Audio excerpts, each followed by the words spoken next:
Yes, we're back again. This is Discuss Impact.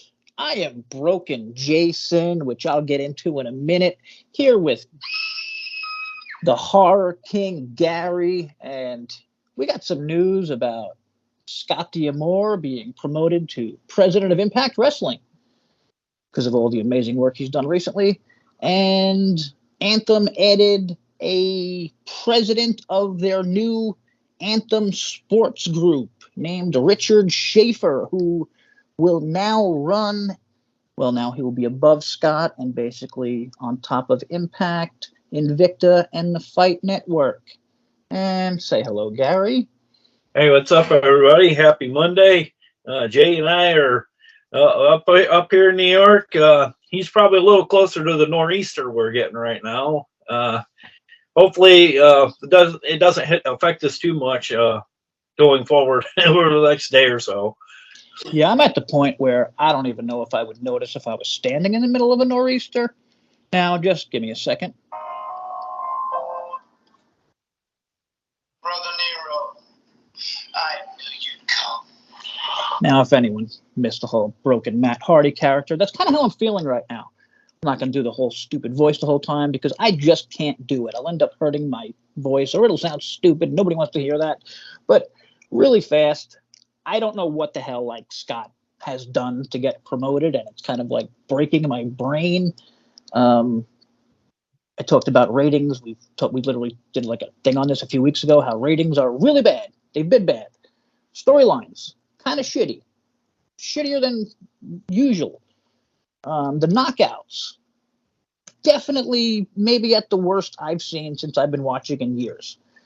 Um, and I won't get into maybe I will get into my personal issues about Scott, but now Gary will tell you the good things. Gary, go ahead. Well, Scott did manage to steer the ship pretty straight and narrow when we were having that when we had the falling out of Don Callis. I don't know if there was some issues there or he just got a better offer to go join Kenny Omega.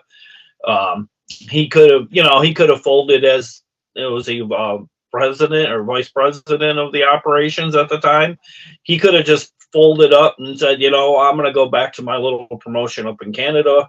He stood around. He steered the ship in a good path. And then, like I was telling Jason before we went live, he kind of handled the situation really well with Johnny Impact and Broken Jason. yeah, Broken Jason.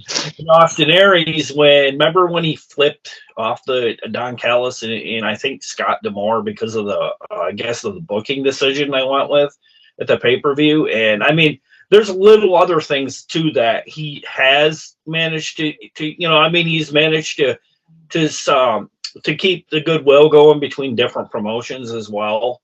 Like we brought in talent from New Japan, AEW. We've had a little bit of a rub from WWE with Mickie showing up in the Royal Rumble. Yeah, and listen, and sorry, just anyone can go back. We've been doing these reviews for like over a year, I think, myself and Gary. Before that, I was on another channel. I mean, I was ridiculous Impact Mark. I created a Twitter account called Impact on Twitch that I ran for like 15 months or something. And then Scott gave an all expenses paid weekend for Bound for Glory to the person who did my job for like a week and then got it thrown off of Twitter. I mean, I don't know what to say other than Scott knew it was me. I deserve that shit, and he call me a baby or whatever. I don't care.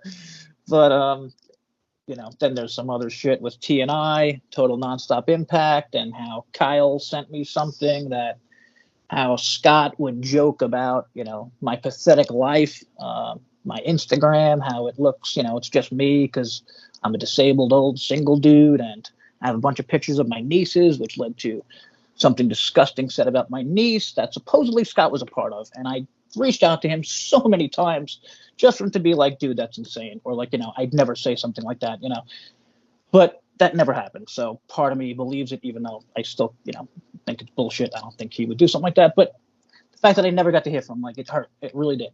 And like I did a lot for Impact. This. A lot of people out there that followed me, and the site I was part of, and the promoting and the selling tickets and whatever else. Like, I love the fuck out of that company, man. Like, I did everything I could, and like I just wanted like a little fucking recognition for the shit that I did that he knew I did, and everybody else knew I did. Yeah. And whatever, like, call me a bitch or whatever. Like, I don't know. All I can think of, Jay, is maybe he figured he has bigger fish to fry, and he doesn't want to. Totally. Want to elaborate on anything. Totally. But I spoke to like 8 people at Anthem of it. Like, you know what I mean? I literally spoke to Ed. I literally spoke to Ed Nordholm about. No, I know. I couldn't believe that. I was stoked when he reached out to you. You saw that, you know what I mean? Like, I literally posted it on, like, everywhere to show people. Yes, I did speak to fucking Ed Nordholm because I knew nobody would believe it. But much respect to Ed, by the way. Yeah, but whatever. That's personal shit that might not even be real. It could be in my head, thrown into it by some drunk who, for any fans out there, he hasn't been on the podcast in a few weeks. So, I mean, honestly, I hope he's okay. I think there's a chance he might not be, you know, but whatever. That's not my problem. I tried to help that kid out, but whatever. So back to this. I think it's good overall. I mean, I think they're putting someone above Scott. So now Scott has like even an extra person to report to, even though he's president. Well, there's this Schaefer, and then there's, sorry, just for anybody out there, it's going to be Schaefer on top of him running this this new Anthem sports thing. It's a made up position, not a made up, no, in a good way. Honestly, I think the whole. Sorry, but then there's Ed and Len still. Go ahead. Well, I think what the goal is with all of this, from what I'm seeing, I do know people have mentioned, why don't we take advantage of like some of the venues around the United States and like in Canada that the overseers of it all have these ties to these different venues. So I don't know if they're looking to book bigger venues in the future and like kind of ditching maybe not ditching like Vegas and some of our more popular places, but maybe taking it to a new level, better sound equipment. That's probably a lot of it right there too, Jason, is probably because that one pay-per-view, was it the last one we had? Was awful. Yeah. Maybe it's all this is being done for. I mean, maybe, I gotta throw it out there again. One thing I said to Ed in a very respectful way: piss or get off the pot. There's wrestlers' lives at stake, Oh yeah. And hey, they're starting to piss. Schaefer is, sorry, I don't know if you have it pulled up. What the hell did Schaefer do? Schaefer was really big with, he was the CEO of the boxing promotion of Oscar De La Hoya, Golden Boy Promotions. Pretty cool. He's been in over 20 years, he's been in the combat sport, promoting, this is from the Impact Wrestling website, promoting or advertising, Floyd Mayweather Jr. to John Jones, UFC star. So this guy knows what he's doing. Well, this is going to lead to sponsorship. So forgetting the beginning part where I'm broken still, I love this Schaefer move, just like I love the D'Angelo move. I love when they bring in people that don't have anything to do with wrestling, because I've dealt with a lot of wrestling people and they're stupid. Most of them are former wrestlers, no offense, but like that's what they do. They know wrestling. They're not business people. Like, these are business people. This Schaefer, D'Angelo, like these are the people that should be making the big decisions, Like Scott should be. I definitely feel the same about the NFL. Like just about every analyst has touched a pigskin a time or two. Yeah, no, you have to. Yeah, you had to have touched one. But we have a television show to talk about here. This is Impact Wrestling for the March 9th, I believe. Yeah, that's correct. Yep. Sorry, I'm just very slowly looking through this thing. I don't think we have any. About halfway point of March already. I'm just seeing if we had anything else to add about this Richard Schaefer and wait, who the hell is Mike? Oh, Anthem also announced that Mike Pine and Talon Partnerships have been retained by ASG as strategic advisors. Not sure about that one, as I don't think they've been. That's all about the venues that are going to be. Okay, well, I just don't like them bringing back people, like you just said, like maybe looking at all kinds of new things. Like, I don't know. Yeah. As far as I've seen, their strategic advertising has not been very good. I don't know. Maybe it's a money thing. I mean, everything's a goddamn money thing. But to be fair, they have been their tapings and their live events have been really they've sold really well. Like the venues are always pretty, fairly full. Yeah, and again, back to Scott. I never had a bad word to say about Scott for years. I thought he did an awesome job. Like you said, during that AEW, when AEW was becoming big and everything else. But like the last year, I feel like he kind of lost, I don't know, his booking mind or something. Like maybe it's because they don't know which talent they can keep or which not. But I think that has kind of thrown a monkey wrench in it all because like we had to honor the Moore storyline, and then look what happened with Tony buying ROH. Yeah, I always bring that up because what has been the best storyline since I don't know more? Like, what are people? If anyone is listening right now, if I didn't piss you off at the beginning, what are you interested in right now with Impact? What's the most interesting thing? Well, Gary, what's yours? Right now, it solidified it on this episode this week with PCO and Eddie. Oh, okay. This has been phenomenal, and they took it to another level. This is from like pre-Rosemary cinematic BS, like it's really awesome. And like I don't know, it had me hooked, and like it just reminded me of every horror film I could ever see with one the monster and then the guy out in the desert trying to do fisticuffs or whatever. One of the other reasons I'm broken is stupid ass daylight savings time. I slept really good 2 nights ago, and I woke up and I had a really good day. Last night I fell asleep at like 11, and I wake up and there's like 7,000 things on my phone, and it's 3 p.m. and I'm like, what the hell happened? So I'm a little lost right now. I'm still trying to catch what day it is, and but no, I totally agree with that.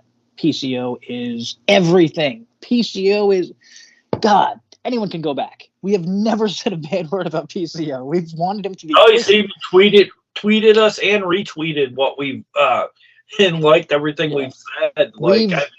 We've been on the PCO train. Everything just look at the goddamn guy. Like he looks like what a pro wrestler should be, in my opinion. Like in terms of standing out. Like I used to always say about Rosemary. Like you put Rosemary and PCO on a goddamn thing, and that's interesting. And okay, now again, sorry, I was mentioning the whole me being messed up part. Was this the episode where PCO they had like multiple things with him backstage? Or was that last week? No, I think this was when they were out in the desert fighting the entire time. Yeah. Okay. So, but there's been a hell of a lot of PCO the last 2 weeks. With I might add a very shocking ending that kind of rivaled Who Shot JR. Which is really cool. Yeah, I'll give that to them. I have to say though, I absolutely hated the opening, starting off with Bully Ray and the Dreamer segment, and then Bully beating Bhupinder, won by DQ. Bully hit a low blow. I mean, what the hell is going on with Bhupinder? Like, I'm sorry. Like, there's times where I feel like they're trying to get me to care about him, and then it's like he's just a jobber, and I don't know. Yeah, it was very random. All I could think of is because, like, Bully's beaten him down in the past, and he's just kind of, like, trying to be this, like, rejuvenated, you're not gonna keep me down.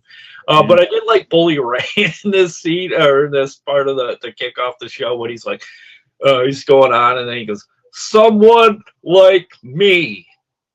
What the hell does that mean, Tommy? Someone like me. Yeah, that actually confused me because I didn't realize you said that at the last. I died laughing because I was like, if anybody can sell this better than anybody, it's Bully. And then like it's just like you got Tommy over here that's like crickets and like Bully nailing it.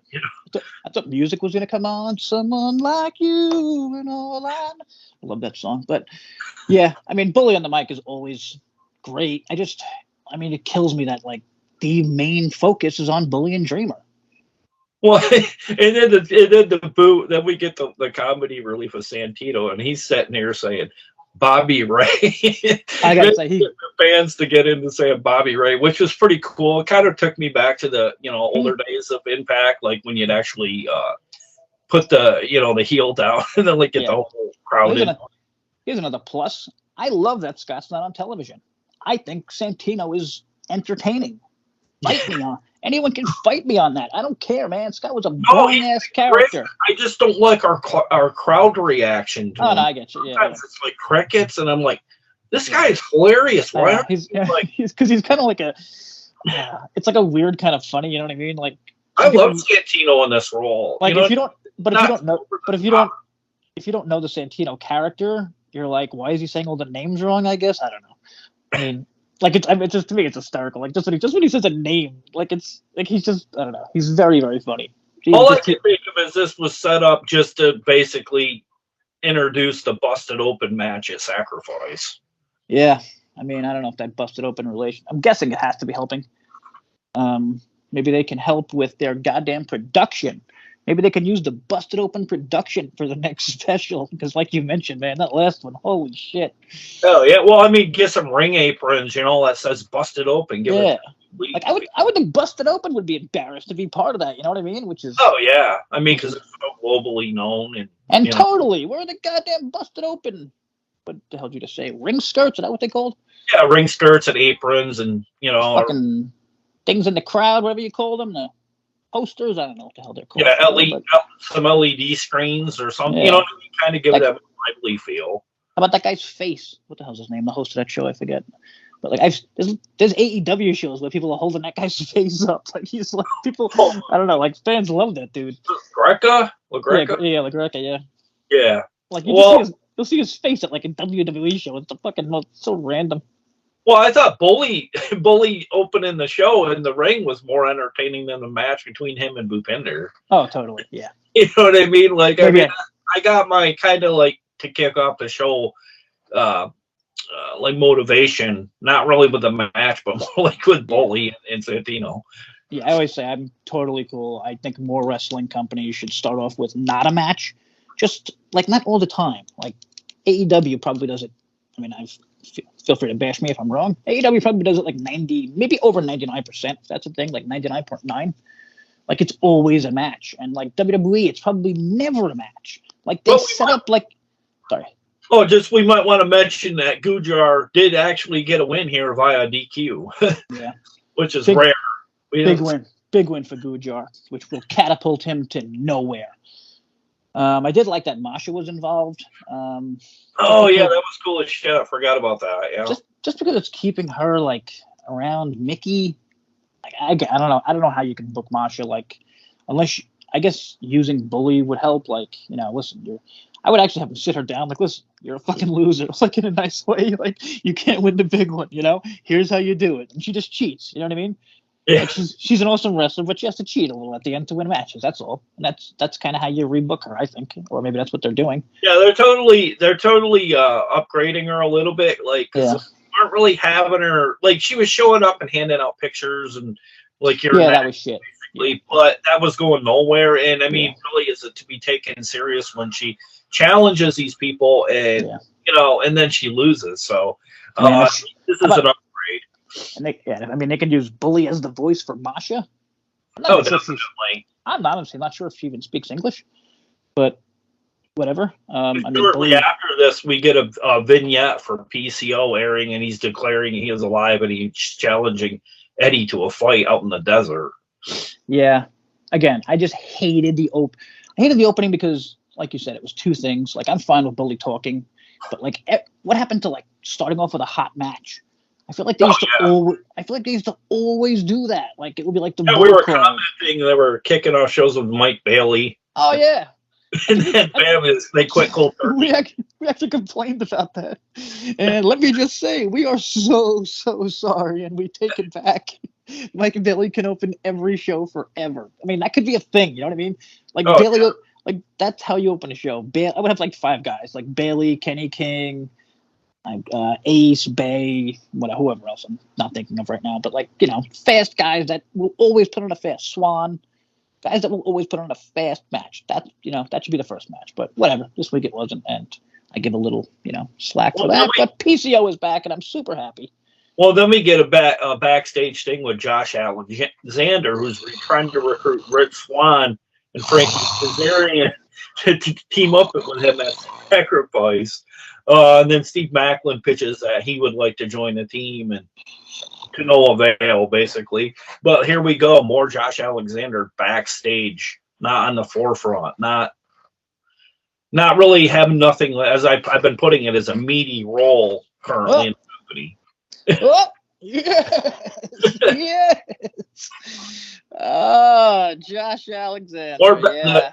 the king of the backstage lately. This is the champion of the Impact world we're talking about, isn't it? Yeah, And this is somebody. It should be on our TV. He doesn't wrestle. I mean, seriously, look up how many matches he's had this year. Anyone, do it. It's amazing on Impact. Maybe 2, maybe 1. Well, the thing is, like I say, you don't always need to defend that title. Make it non-title, or just make it an open challenge to somebody. I mean, unless he's hurt, I have to believe Josh might. That could be, and if he is, I apologize. Yeah, I mean, that's got to be. That's literally just popping in my head. It's the only thing to me that would make sense, because he's the greatest. He's one of the greatest wrestlers in the world. Why not build a story saying he is hurt? You know what I mean? On. Oh yeah, totally. Well, again, I'm not the booker, dude. You know what I mean? It's like that. You give us something to grasp upon. But again, that's like more shit that I don't like. That like they're not. There's like a lot of little things they're not doing, because I feel like they're focusing too much on this ridiculous dreamer bully thing that I'm dying to know who cares about. Like, seriously, do you like? I was done with this over 2 months ago. I felt like it was done. I thought they had the last fucking whatever it was, last rights match, whatever. I don't even want to talk about it. Let's just move on to Callahan and Rhino. That's good. Which is Sami Callihan's another one. Well, sorry, I think you had something on Sami Callihan. Yeah, about him being a free agent. I don't know if there's any merit to that, but I did see a report at some point he is a free agent, and I don't know if he signed an extension to a new deal, that's in the wings. But, I mean, it does kind of make a lot of sense, because they're kind of booking him. He's losing a lot and looking like a buffoon, and not to us, but to the design. And again, this is Sami Callihan. Like, I talk to people that watch Impact now, and they're kind of like, what the hell do you see in this show? And I'm like, I can't explain that Sami Callihan was back-to-back Wrestler of the Year and putting on matches like every other week that were awesome. When was the last great match he's had? I have no idea. And I don't like Rhino ever winning in a singles match. I did not like this decision at all. I mean, he didn't need to, he didn't need to pin Callahan here. You know, could have used a win here? Steve Macklin. Yeah. If they're gonna fuck, because this whole thing was the design messing with Callahan. They made him lose at the end, right? Am I wrong? I'm pretty sure Angels messed with Callahan and Khan hit Callahan. So I think they just, I don't know if they were like. Well, I think they're trying to make up for it from the time before when Sammy hit Khan with a chair. Oh, okay. I thought they were like, well, they are testing him, but I'm not sure if this was the end of the tests, because he lost. I honestly think they've got something planned. If they've got him a deal in place, I honestly wouldn't be surprised. It ain't gonna be a Chris brother, obviously, but I wouldn't be surprised if maybe we see some talent from Revolver. And that's another thing that pissed me off, man. Why is Chris out there on Ring of Honor? If he's cool with the wrestling world, which he's on Ring of Honor, which means he is cool with the wrestling world. I haven't seen anyone say a fucking word about this. There's no articles anywhere. If Impact, I don't see the sense of them why they signed him. I mean, he's a great talent. I'm not. Well, I'm just saying, why couldn't Impact? Yeah, I mean, he doesn't make any sense for Ring of Honor. I don't even know if he wrestled for them ever. No, he didn't. But I mean, what we did, we don't blame Ring of Honor for signing someone. I don't. I definitely don't blame him. But I mean, it just seems like.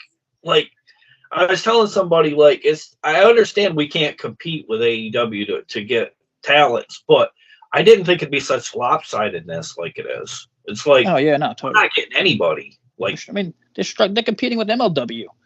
Yeah. I mean, and yeah, it is. It's very lopsided. Taya came back. I mean, honestly, did you think it would be this lopsided? No. And I've been. That's what I mean, and it's just what the hell, Why is Anthem? I talked to this dude Harry from Wrestling Purist. Facebook. Oh yeah, I met him today on Facebook, or the other day on Facebook. He seems like a pretty cool dude. Yeah, cool dude. AEW fan. I want to say he's not a fan of other things, but he used to be a TNA fan, and he said he kind of lost it with when AJ left, and think a lot of people. I think a lot of people did.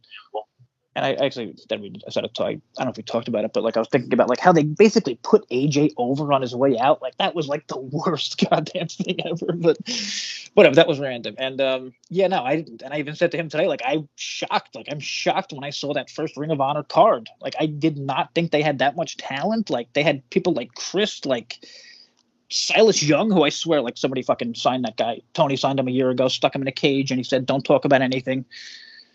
It was like he didn't exist. I couldn't even find him on the indies. But like he put together Ring of Honor, and it has a goddamn good roster already. That's probably bigger than Impact.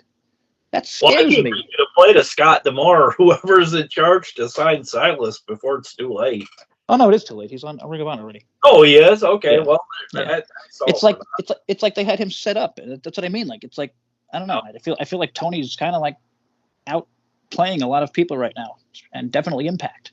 And it sucks. Like I don't know. People think I like saying these fucking things. Like really? No, I don't. Like I want Impact to be fighting for the talent. Like you're saying, it shouldn't be like they have no chance. But even Tommy Dreamer said this. He said about Mercedes Moné, if she doesn't want to go to WWE or AEW, we'd love to have her. Like it's not even they're not even a competition. They're open about it. Oh wow. Yeah, that's a quote. Anybody can look that up. That's a quote from Tommy Dreamer. If she doesn't want to, if she doesn't sign or whatever with one of the top two, he might even said the top two. Like, sure, we'd love to have her. Like, if she wants to pop by here for a little, it's like I don't know. That's sad to me. Like, instead of like maybe actually going after her, giving her fucking money and shit. But whatever. Had a little thing with Santino and Dirty Dango, who and I keep going back and forth on Dango, but he's good enough, I guess. Yeah, this more or less was set up to basically announce that the Multiverse United, Trey will be defending in a 6-man scramble against Swan, Kazarian, Connors, Romero, and Knight. Yeah, that card looks sick. Everybody check that out. The Multiverse United. Yeah, they added a knockout one today with Mickie and Deanna, Jordan, and then I think a New Japan. New Japanese talent and Gisele. Oh, okay. And then somebody was saying they think that this might be where Monet shows up after this match, like at the top of the ramp. I mean, it could be, but like, what's that going to lead to? Her going to New Japan, or like, you know what I mean? Is this like? I have no idea. It's a weird show. It's like a New Japan show. There's also matches with like Josh Alexander. Like, did you happen to see his match? I don't have it off the top of my head, but he's with New Japan guys. So like, it's not like Impact versus New Japan, or I guess Impact doesn't have enough talent to go against New Japan, so they're throwing us some. But did you see Impact actually announced something new to Impact Plus subscribers only? Every Monday Night Battle or Monday Night War or something, like a new match that's not aired on any. Oh yeah. This week it was Moose versus Josh, I believe, or the first Maybe one that's was. what you were talking about. Yeah, I don't know. I honestly don't know what the hell it is. It says never before seen. So like, I guess maybe it's from like a Twitch show or something. I don't know. I have no idea. I just thought that was pretty cool. I mean, at least it's it kind of shows they're trying something new, for the fan base. Yeah. My only problem is it's past. I feel like they do too many things about the past. Yeah. Like, look to the future. Goddamn Tony is getting another show. I don't know if people read about that, but that's going to be his third show for AEW. They're going to have 3 different shows during the week. This one sounds like it's going to be on Saturday night. So, like, again, like Impact just has to do more. They got to do more. And speaking of doing more, Jordan Grace. Jordan is like, I don't know. I don't think anyone's better than her when it comes to females from what I've seen. I even watch a lot of WWE, and I got to say, a lot of those fucking girls are really good, and some of them are crazy young, and I'm sure they're going to be incredible, but I don't think anyone's better than Jordan in the world. I don't think anyone looks better than Jordan in the world. Honestly, my favorite knockout currently is Jordan Grace. She's my favorite wrestler. Is she? I was talking to someone about, I'm sure, I know you don't like the whole women getting the title, but if they put the title on Tessa, I would totally put it on Jordan if they need buzz. Oh, yeah. I mean, I could see it. Say Josh, oh, my God. Imagine Josh versus Jordan. It, and he, lose it to, a paper champion or, somebody. How sick would Josh versus Jordan be? Yeah, I would definitely be good. I just don't know. No, I agree. I wouldn't want Josh to lose to Jordan. You know what I even mean? how good she is. Look for him, I don't think. I mean, because Yeah. you're putting him up for over a year. You know, maybe he's got a bad leg or something that she takes out. yeah, But yeah.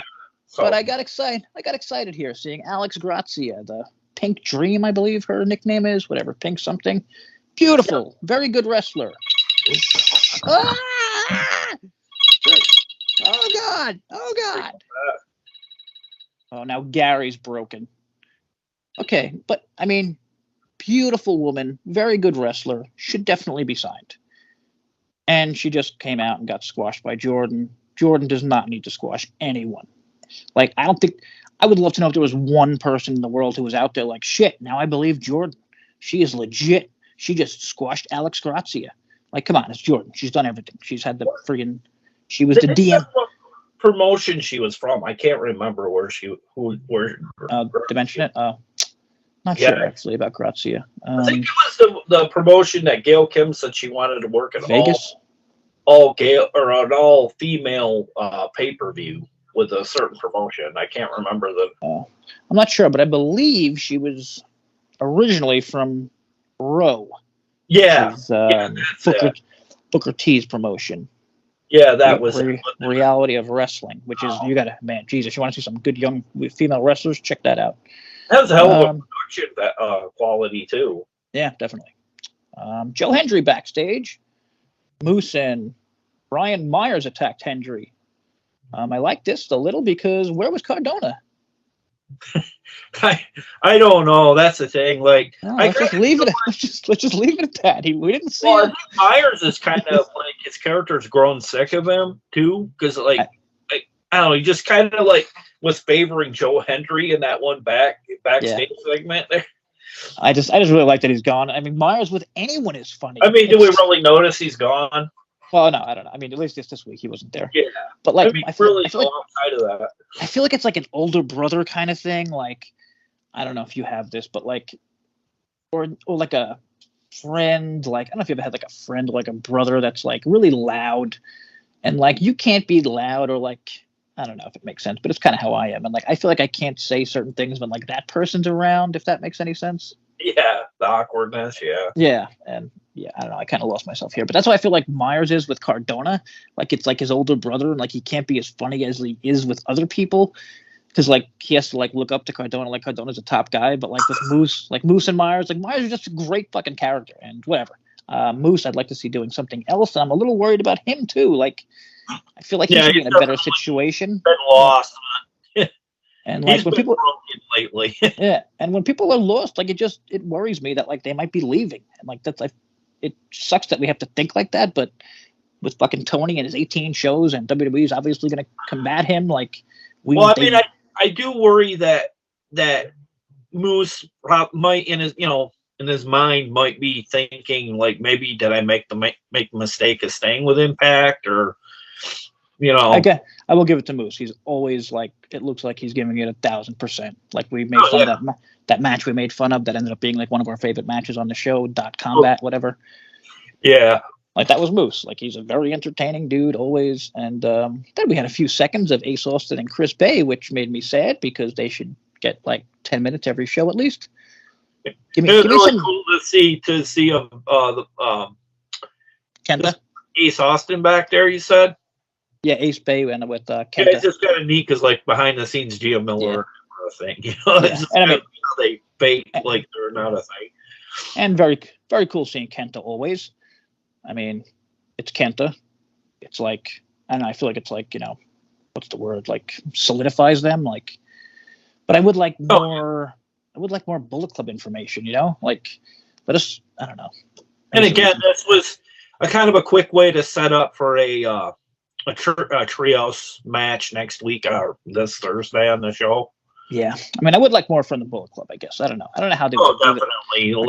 Like, I don't know how like you do it. Like, could you add members to the Bullet Club on Impact? I don't know how Hikuleo has been like, because he could be our true giant. Well, that too, exactly. Just like for guys. Yeah, whatever. That's all New Japan stuff, and hopefully we'll see more of them. That show is going to be sick. And next up, hell of a match here. Match of the night, easily for me. I'd have to say match of the last two. I was gonna say match of the tapings, maybe Gresham versus Kushida, but also the last Kushida match was awesome. I think what was it, the six man tag at Sacrifice, was it? Or no? What was before Sacrifice? Whatever. It was the last 6-man tag, the last special we had. Oh, maybe was it No Surrender?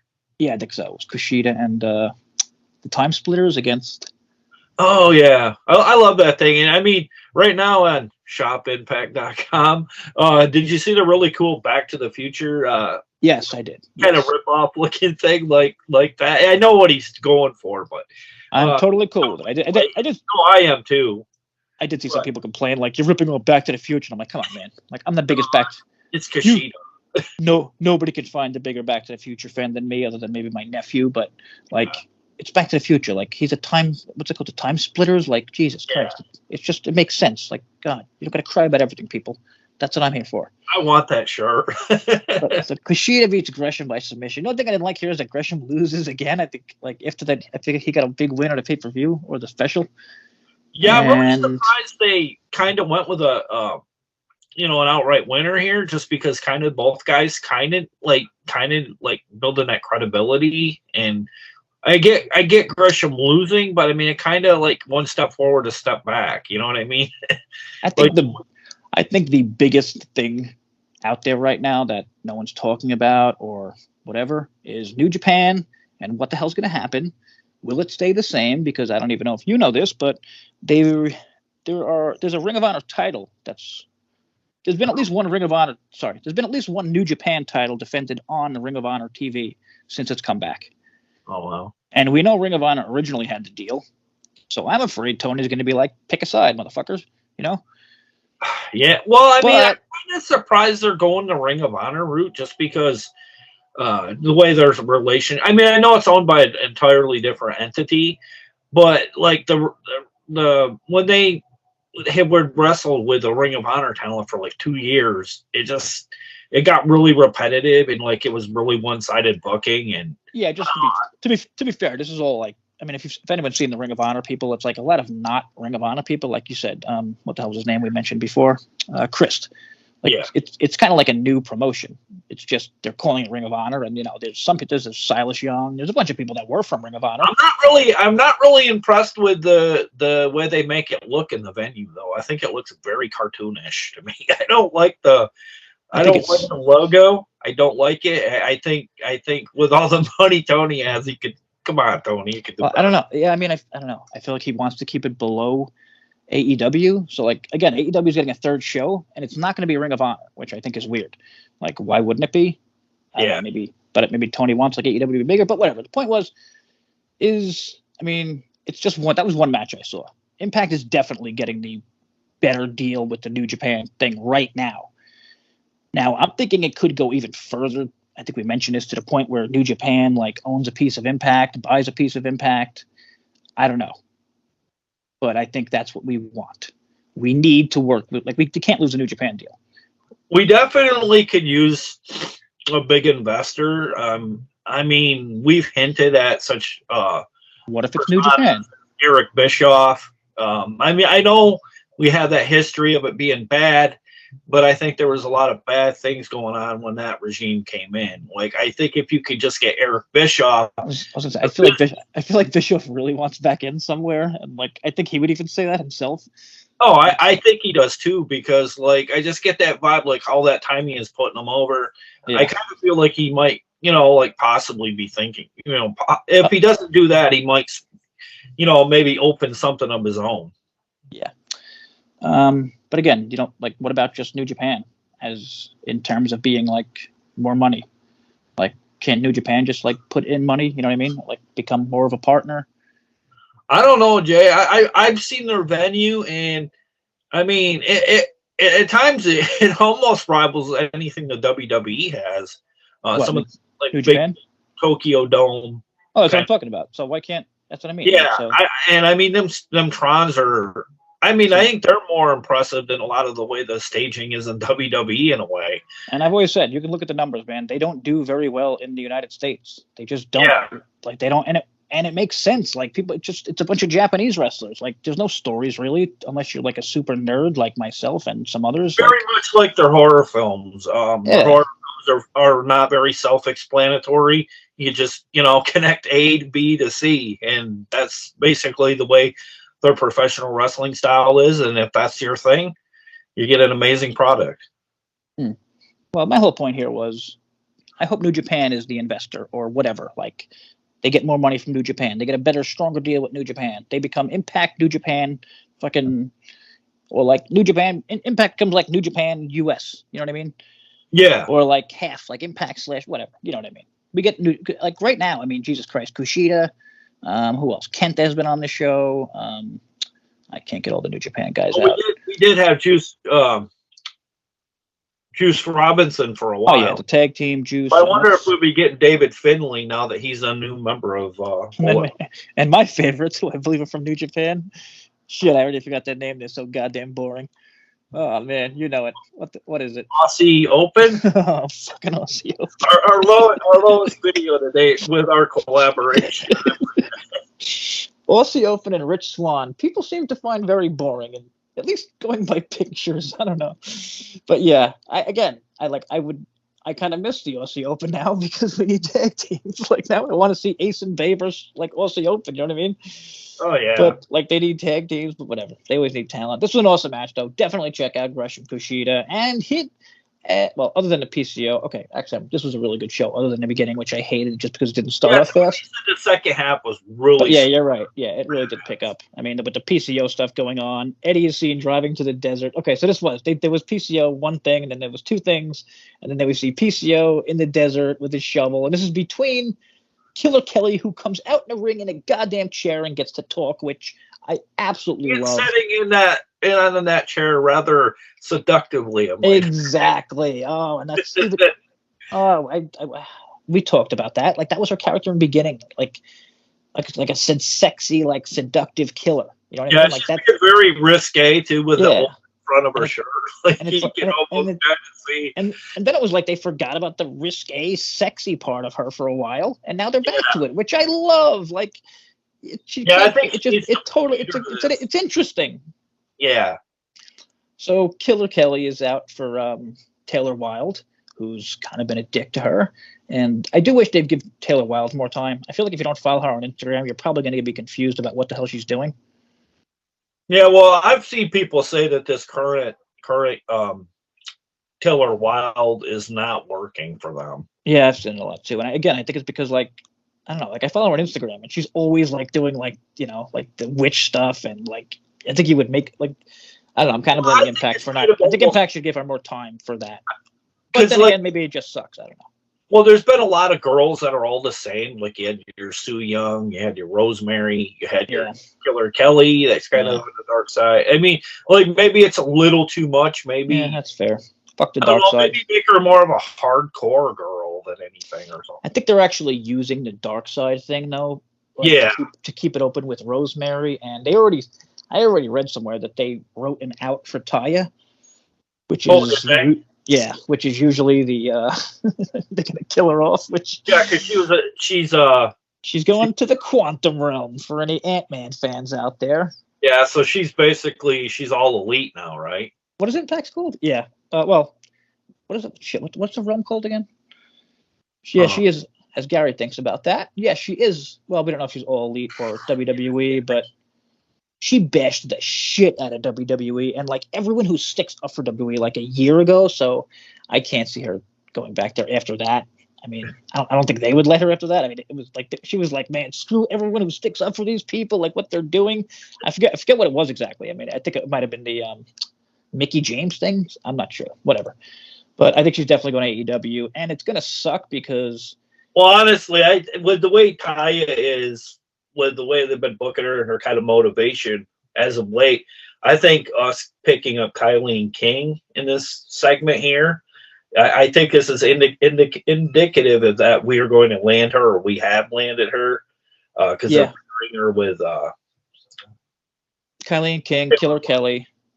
Yeah, I think kind of an upgrade from Taya, because I think she's when you let her go, I think she's honestly a better wrestler Yeah. Well, I mean, I love Taya. I think Taya. Oh, I do. I do too. I think love Taya her. is incredible, but it's also like, what else could she possibly do in Impact? Like, she did everything. I think It's she like, showed signs of slowing down a little bit lately too. yeah, well, she might just be chilling. Yeah. Here's what sucks. Jade Cargill is the TNT champion, and she offered a challenge to the best Canadian wrestler that is out there for this week. So Yeah, she's probably going to come out this week, as she's still the Impact Tag Champion. Like, she won't have to tag belt, obviously, but like, that just sucks for Impact. But whatever, we'll see if is what happens. So blah blah blah. What the hell does happened that here? show go down, Jay? What the hell day is that on? Tuesdays, Wednesdays, whatever the hell day Dynamite's on. Death Dolls are setting up a match with Wild and Kylie King. Yeah, so I'm pretty sure. Oh well, Dynamite is Wednesday. So yeah, so it looks like. Well, then we had a little PCO thing again, which I love. I want to see PCO, and I like to see PCO in every other scene if possible. So Killer Kelly, yeah, like you said, Death Doll showed up. Rosemary said, you can't trust witches or whatever, and I don't know. I guess they're leading to maybe Taylor and. Oh, sorry. Rosemary said, thanks to 411 for this, they'll put up the Impact Knockouts Tag Team titles if Taylor Wilde agrees to drop her practice up to Dark Arts if she loses. Wow, I totally missed that. Yeah, must be it. I don't know. Shit, I must have walked away or something. All right, so there you go. Yeah, I don't think I caught the gist of that either. Because shit, they're gonna lose though, right? Oh no, this was taped already. I don't think they lose the titles. I don't think the Death Dolls lose the titles at these tapings, but unless they go Freebird and they switch the title over to Rosemary. Yeah, again, I mean, no spoilers. I honestly don't know. I don't remember. I'm not even sure if I read about that before too. Yeah, I don't remember reading about the Kylie and King match, to be totally honest, with the Death Dolls. But they did say they're gonna. Someone wrote, I think Mike Johnson, my old boy, wrote that they have a way to not that they wrote off her if she did leave, which sounds like she definitely did. And PCO time. Eddie shows up in a desert looking for PCO. PCO is there with his shovel, basically a brawl out in the desert. But then what happens, Gary? How does it end? Oh, totally something out of a Dallas season finale. We see a silver, look like a little, like a Prius or something, comes out of nowhere and wipes out PCO. Kind of like doesn't he kind of like go over the hood or whatever and land off to the side? Yeah. The black basically, but before that, Eddie jumps in it's obvious Eddie knows who's driving behind the wheel, so that's why I think it's going to be his wife. That's what I think. I think so too. Maybe too obvious, but yeah. Then I was thinking, like, does anybody else have heat with PCO? Like, I don't know. I'm pretty sure Vincent's in Ring of Honor or whatever. That's totally cool because our brother Robles there. Oh yeah. will get his moment in the sun if it is her. Yeah, I mean, there's another thing I've been saying. Like, you have Alicia Edwards on the goddamn roster. Like, yeah, Jordan could have squashed her. You don't have to bring in, the Pink Dream, whatever the friggin' name. I mean, Alex Grazia. Like, why not save her for like another time? As if you can actually use her as someone, that you want on the roster. Like, you have her there. I do wonder if she had a tryout match with Impact secretly. Yeah. Maybe. I've always felt like whatever. Like my boy Robles, he loves Alicia Edwards, and I just feel like she's totally underused. Like she's there. Use her for something. But whatever. It seems like she hit PCO with a car, which I gotta say, first off, you have to end the show with this, not the other way around. Oh no, that's totally how you end it. Second off, hitting PCO with a car is a stupid ass move. Wasn't he literally buried underground? Yeah, you think hitting him? This is Jason Voorhees we're talking about. You're not going to hit him with a car and you're just going to drive away and it's over. Come on. I know. It kind of reminds me of like I was on YouTube and I was watching like a playback of all the times Michael Myers was put down for good. Just to go back, and like they should that person. They should totally do that though. Like have it a weekly thing. Like somebody like stabs him and he just pops back up the next week or whatever. Yeah. But this is great. I love everything about this. It has a Jason get-up gear, like the like the baggy, like farmer shirt. I mean, this is like total horror, like good, like cool, like, and you have to turn in next week to see what's happening. This is where I would like God. to have Todd Kennelly as the third man in the booth because, man, he makes a lot of references to the 80s slasher on commentary, like a Championship Wrestling from Hollywood when he used to do play-by-play there. He would like make references galore, like Michael Myers, Jason Voorhees, Leatherface. This is what you want. Like, especially Again, I horror is selling. hate to always bash like one person, like the Drama King, but god damn, man, like your name's the Drama King. Get some goddamn drama in your voice. Like, it's like you can't like I don't know, emote. Is that the word? Like, PCO just got hit by a car. Oh my god, this is insane. Now let's go on to Mickie versus Gisele. I don't know anyone really. The WWE dude from NFL is good at it, like just screaming like a fucking lunatic, but it doesn't come off as like it's ridiculous. Rest in peace, the GOAT. I'm blanking on his name. WCW dude. Trading card guy. Jesus.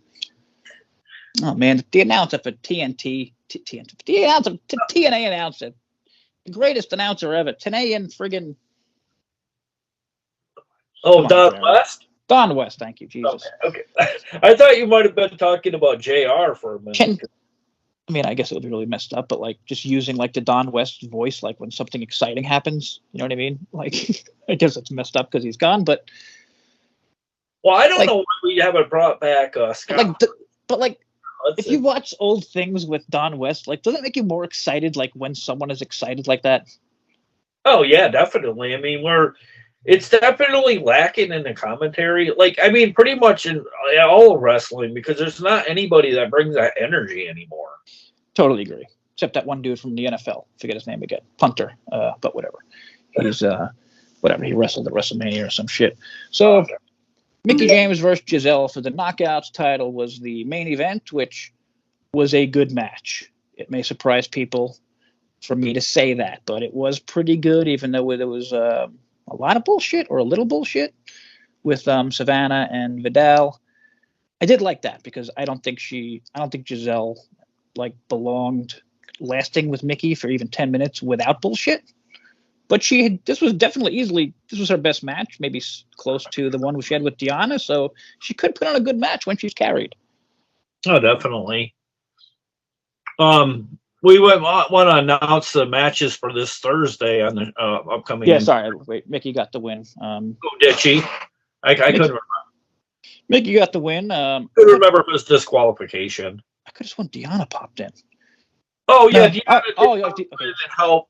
That's right. Yeah, she helped. She popped in and helped her because threw everybody for a loop because like her and Mickie have a rift between each other.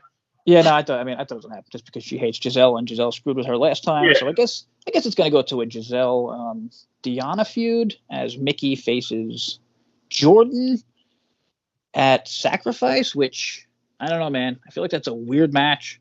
I feel like it's like way too soon for Mickie to lose, but you can't. She's not going to be. You can't have Jordan lose either. Yeah, because it's like, what are you going to do? Like, you don't really have any like real serious challengers once that happens again. Do they even have a reason to fight? Like, other than Mickie was tapping to Jordan and the referee didn't. Yeah. Okay. Yeah, that's right. Yeah. But like, it's not even that. It's not like that great of a story, similar to the world champion Josh, who doesn't like wrestling anymore, it seems. Or at least creative don't like him wrestling. Yeah, I mean, just weird. But I mean, 8 thumbs up for the PCO Eddie stuff. Oh, and I gotta give Gisele credit as much shit as I've given her because she did a really good job. It was a good match, which I didn't think she was that good. So she's better than I thought. She does a really good job of selling the moves that are done to her, though. Yeah. The only thing I didn't like in this match, with her especially, was did you notice her extensions kept falling out? They were like. Oh yeah, definitely, yeah. It was like you would think asteroids were hitting the rest. It's a goddamn main event. Get your shit together. Come on. Just put your hair up or something, or get your damn. Swear to God, I can say a lot of things people can call bullshit, but I guarantee that would never happen to my hair on any Impact show. Yeah, I'm bald, everyone. Whatever. So yeah, this was, I guess, I'm going to go back to giving this a grade, and I'm going to give this a solid 8 I take one. I'm actually gonna do this like very easily. I take a 1 point off right at the beginning for not starting off hot. Then I gave a bunch of points, but well, let's say I took like 5 points. Then I put a bunch of points back because PCO was all over the goddamn show, and I really liked the Killer Kelly segment. Or I didn't even really like the segment. I just liked that Kelly is in a situation where she could sit down in the ring and talk. Yeah, and then she kind of has a like there for a while they were making her like a heel, I thought, and like I think she could be really self-served as a face too or a tweener. Yeah, I mean, yeah, she's at least kind of like now at least in the middle and has like someone to go after. Like she really hasn't had anything. She's kind of just been there, like hanging out and like wrestling when just having matches. And yeah, this is cool. So now she's with Kylene, got another talent, which I've been worrying about. But you know, there's one that they just knocked up. Knocked up. Where the fuck did that come from? Don't deviate on the show, Jay. Yeah, I don't know. I don't know that. Yeah, I don't know where that came from. Sorry. And we got about 2 minutes left, so I want to quickly mention The Reef. If anyone out there has seen the movie The Reef, I love that movie. It's about it's a shark movie. It's really simple. People get trapped in the water, and stuff happens with a shark. But I didn't know they made a sequel to The Reef. I could not believe it, and it was fantastic. Gary, check this out as soon as you can. Scary as shit. I don't know if you've seen. I watched a Wild Eye movie. It was really like the whole concept is about it's called Amityville in space. They literally transported the Amityville home into outer space. Wow. They are really out there, those movies you're watching. Yeah, it was really well done though, considering the budget constraints. Like I mean, like they had the 80s synth music right to a T, and like the old sci-fi vibe, and I don't know. The guy did Mark Polonia did an amazing job with the film. If you like really like cheesy films that are kind of like tongue in cheek, yeah, perfect movie to watch. This is called The Reef Stalked. Okay, from 2022. I don't think I've seen it then if it's that new. 67% on Rotten Tomatoes. Yeah, I'll have to watch. Have you ever heard of Andrew Trauke? The name from Thrills and Spills. And I got to say, it starts off terrible. The first scene is just god awful. It looks like pretty much any shark movie usually. But this, I know, but this, I mean, usually it starts off for like, I don't know, bad in a good way. No, in a bad way, like really bad. Like it was like bad CW acting. Like I had my finger on the button to shut it off. Gotcha. But then like I kind of sat back and like I wasn't paying attention until they got to the water, and it just became so sick. Like I don't know why. I really don't know why. I would like you to watch the movie and maybe you can explain like why it's. I don't know. I just thought it was like, I don't know, well shot, like directed. I'm not sure. It was just, I was fucking terrified. It was a lot of it might have been maybe during the COVID and everything too, and like it might have been like shot like really well done, private studio kind of things, and like it was really make the most of things during the COVID times. Yeah, it was really bad until once they got into the water. So like once they got into the water, like that's when like everything. Yeah, then shark scenes, unless you're going all out, kind of like a war movie. If you're not going to go all out for a war movie, it kind of turns into kind of like a TV movie. Oh, so this guy did make The Reef. Okay.